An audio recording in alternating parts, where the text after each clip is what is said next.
The Ransom of Red Chief by O. Henry. It looked like a good thing, but wait till I tell you. We were down south, in Alabama, Bill Driscoll and myself, when this kidnapping idea struck us. It was, as Bill afterward expressed it, during a moment of temporary mental apparition, but we didn't find that out till later.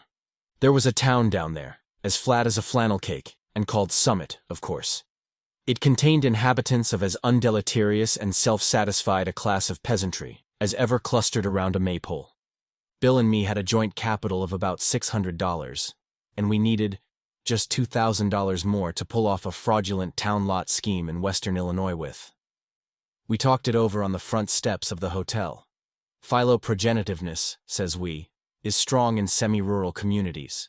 Therefore, and for other reasons, a kidnapping project ought to do better there than in the radius of newspapers that send reporters out in plain clothes to stir up talk about such things.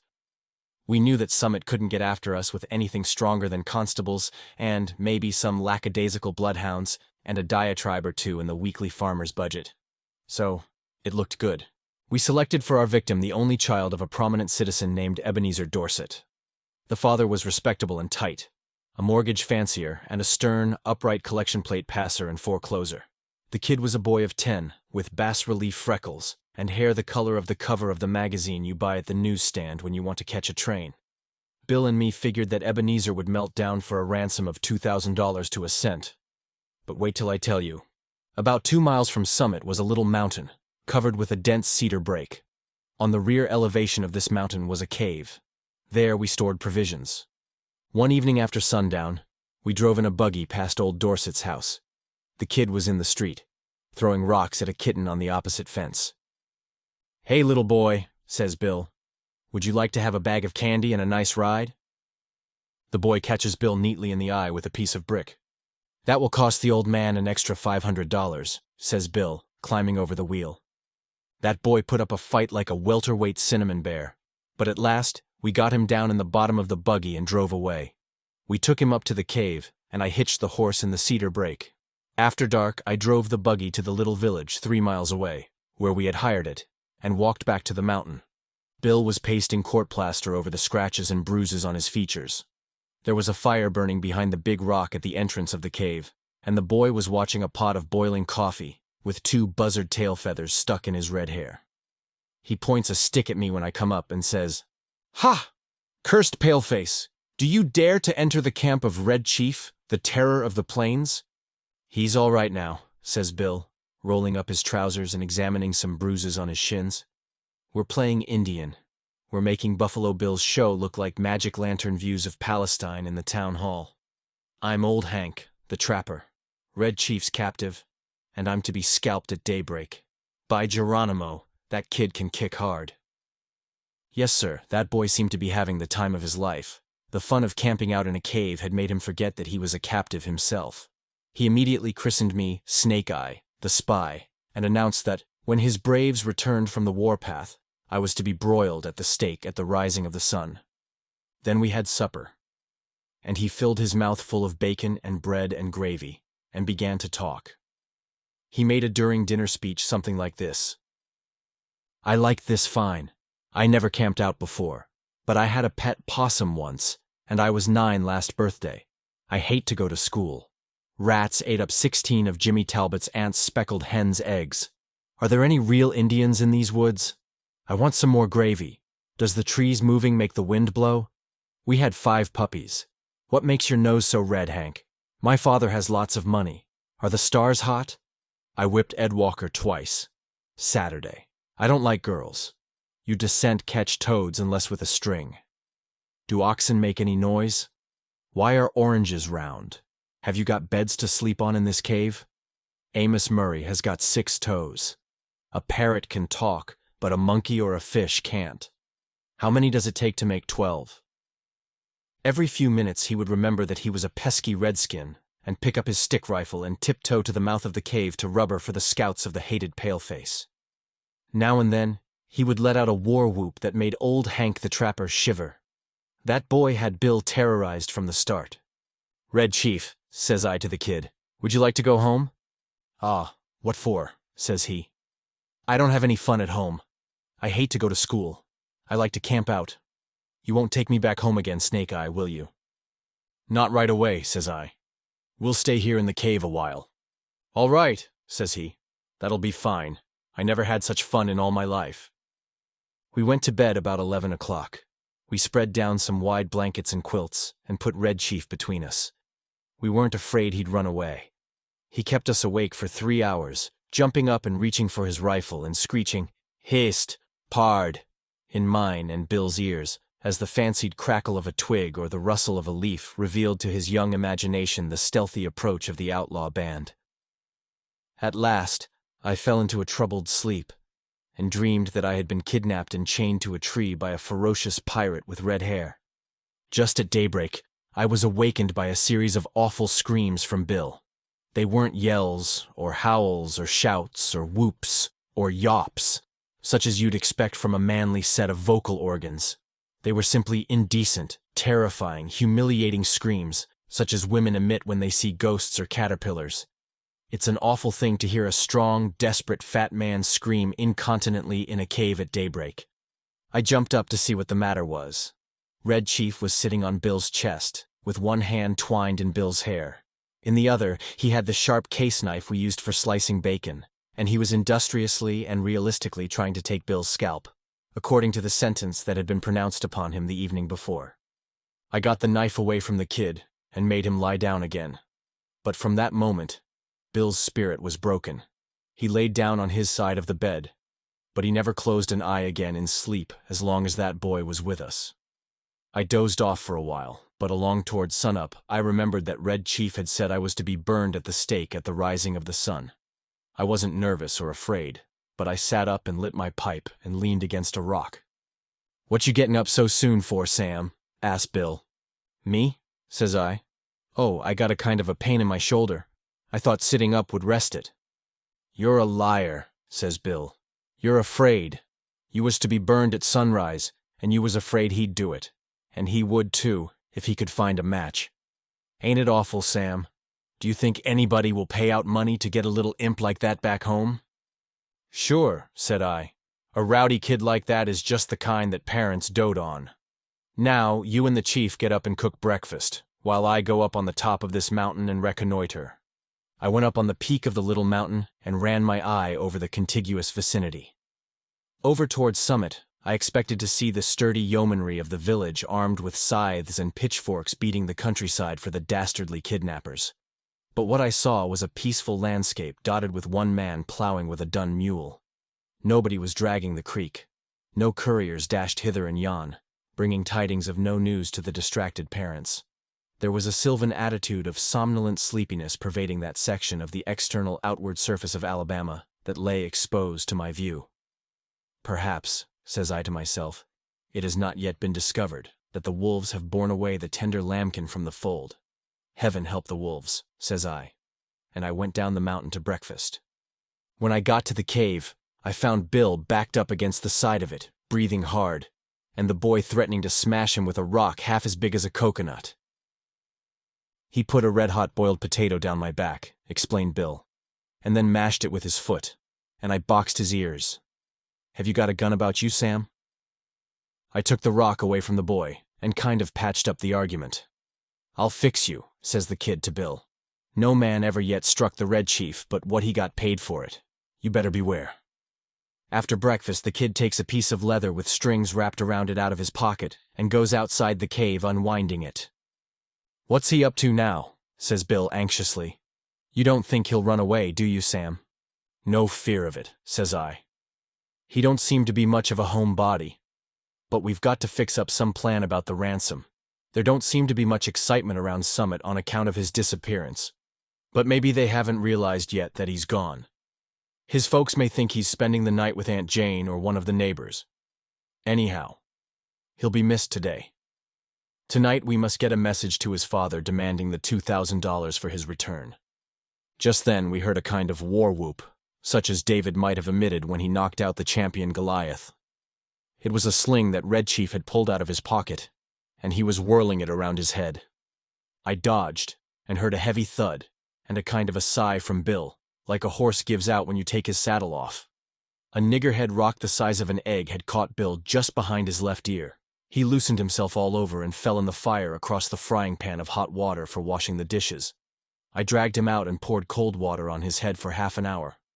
By and by, Bill sits up and feels behind his ear and says, "Sam, do you know who my favorite biblical character is?" "Take it easy," says I. "You'll come to your senses presently." "King Herod," says he.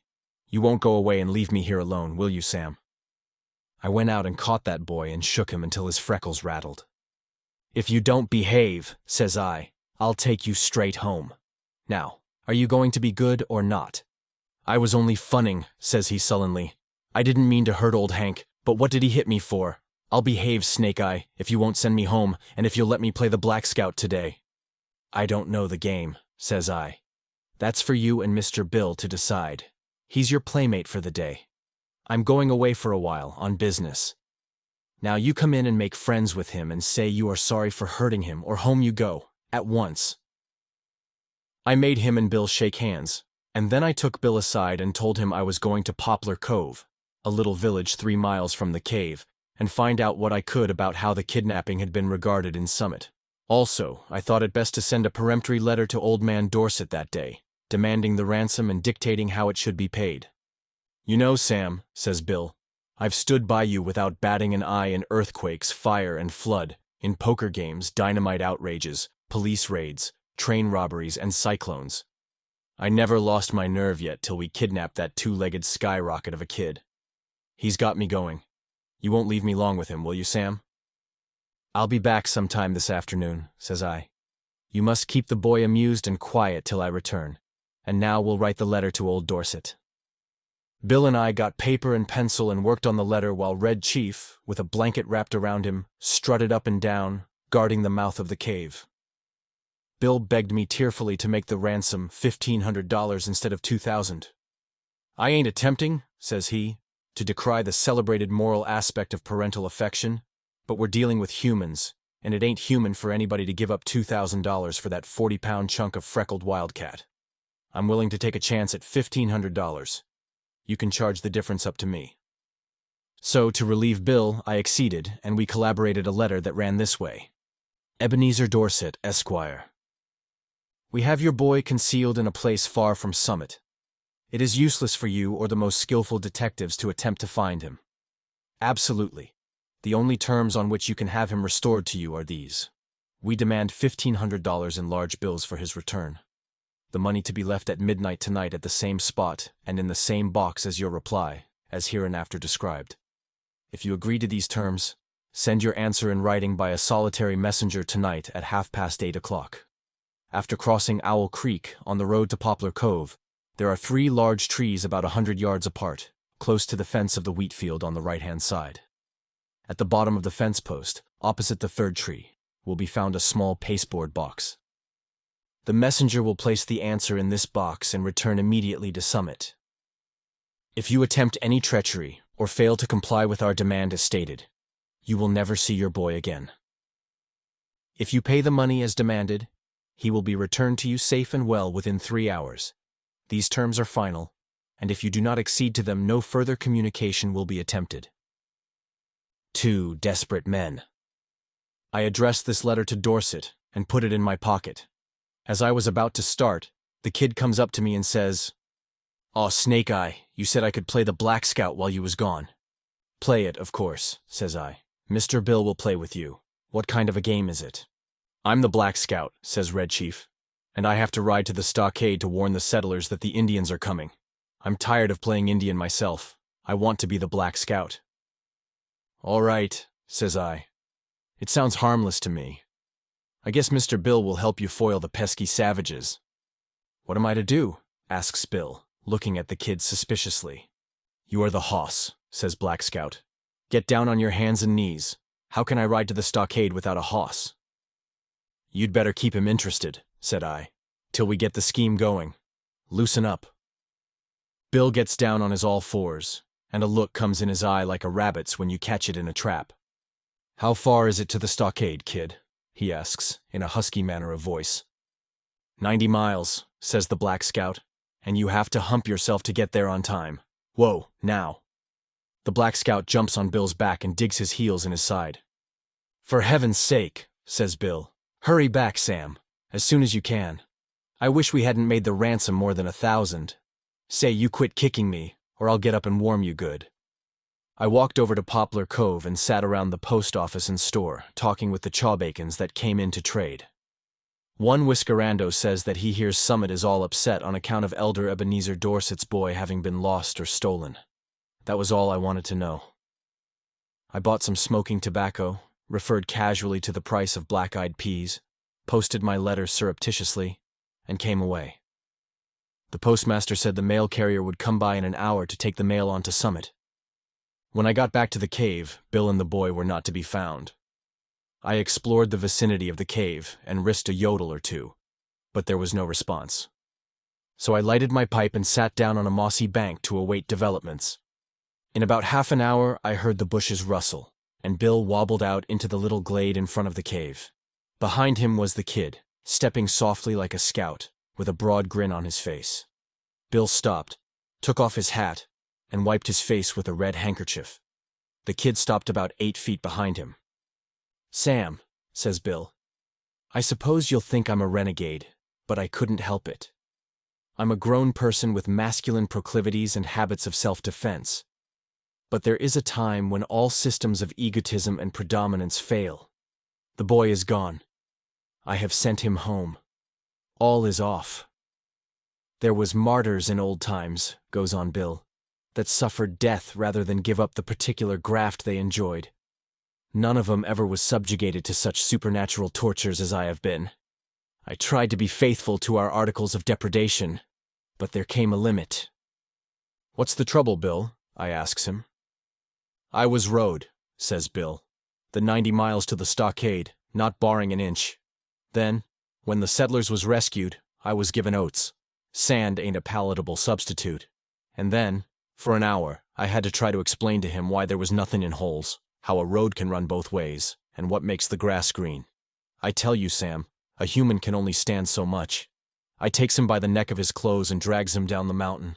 On the way he kicks my legs black and blue from the knees down, and I've got to have 2 or 3 bites on my thumb and hand cauterized. But he's gone," continues Bill. "Gone home." I showed him the road to Summit and kicked him about 8 feet nearer there at one kick. I'm sorry we lose the ransom, but it was either that or Bill Driscoll to the madhouse. Bill is puffing and blowing, but there is a look of ineffable peace and growing content on his rose-pink features. "Bill," says I, "there isn't any heart disease in your family, is there?" "No," says Bill. "Nothing chronic except malaria and accidents." "Why?" "Then you might turn around," says I, "and have a look behind you." Bill turns and sees the boy, and loses his complexion, and sits down plump on the ground, and begins to pluck aimlessly at grass and little sticks. For an hour, I was afraid for his mind. And then I told him that my scheme was to put the whole job through immediately, and that we would get the ransom and be off with it by midnight if old Dorset fell in with our proposition. So Bill braced up enough to give the kid a weak sort of a smile and a promise to play the Russian in a Japanese war with him as soon as he felt a little better. I had a scheme for collecting that ransom without danger of being caught by counterplots that ought to commend itself to professional kidnappers. The tree under which the answer was to be left, and the money later on, was close to the road fence with big, bare fields on all sides. If a gang of constables should be watching for anyone to come for the note, they could see him a long way off crossing the fields or in the road. But no, siree. At 8:30 I was up in that tree as well hidden as a tree toad, waiting for the messenger to arrive. Exactly on time, a half-grown boy rides up the road on a bicycle, locates the pasteboard box at the foot of the fence post, slips a folded piece of paper into it, and pedals away again back towards Summit. I waited an hour and then concluded the thing was square. I slid down the tree, got the note, slipped along the fence till I struck the woods, and was back at the cave in another half an hour. I opened the note, got near the lantern, and read it to Bill. It was written with a pen in a crabbed hand, and the sum and substance of it was this: 2 desperate men. Gentlemen, I received your letter today by post, in regard to the ransom you ask for the return of my son. I think you are a little high in your demands, and I hereby make you a counter-proposition, which I am inclined to believe you will accept. You bring Johnny home and pay me $250 in cash, and I agree to take him off your hands. You had better come at night, for the neighbors believe he is lost, and I couldn't be responsible for what they would do to anybody they saw bringing him back. Very respectfully, Ebenezer Dorset. Great pirates of Penzance, says I, of all the impudent. But I glanced at Bill and hesitated. He had the most appealing look in his eyes I ever saw on the face of a dumb or a talking brute. Sam, says he, what's $250 after all? We've got the money. One more night of this kid will send me to a bed in Bedlam. Besides being a thorough gentleman, I think Mr. Dorset is a spendthrift for making us such a liberal offer. You ain't going to let the chance go, are you? Tell you the truth, Bill, says I. This little he-you lamb has somewhat got on my nerves, too. We'll take him home, pay the ransom, and make our getaway. We took him home that night. We got him to go by telling him that his father had bought a silver-mounted rifle and a pair of moccasins for him, and we were going to hunt bears the next day. It was just 12 o'clock when we knocked at Ebenezer's front door. Just at the moment when I should have been abstracting the $1,500 from the box under the tree, according to the original proposition. Bill was counting out $250 into Dorset's hand. When the kid found out we were going to leave him at home, he started up a howl like a calliope and fastened himself as tight as a leech to Bill's leg. His father peeled him away gradually, like a porous plaster. How long can you hold him? Asks Bill. I'm not as strong as I used to be, says old Dorset, but I think I can promise you 10 minutes. Enough, says Bill. In 10 minutes, I shall cross the central, southern, and middle western states, and be legging it trippingly for the Canadian border. And as dark as it was, and as fat as Bill was, and as good a runner as I am, he was a good mile and a half out of Summit before I could catch up with him. The end. Best Audiobooks for Free hopes that you have enjoyed this production of The Ransom of Red Chief by O. Henry. Please subscribe to our channel on YouTube and Rumble, as your subscription is the support we need to create more, great, free content. Please look to our website at bestaudiobooksforfree.com for a complete list of our audiobooks.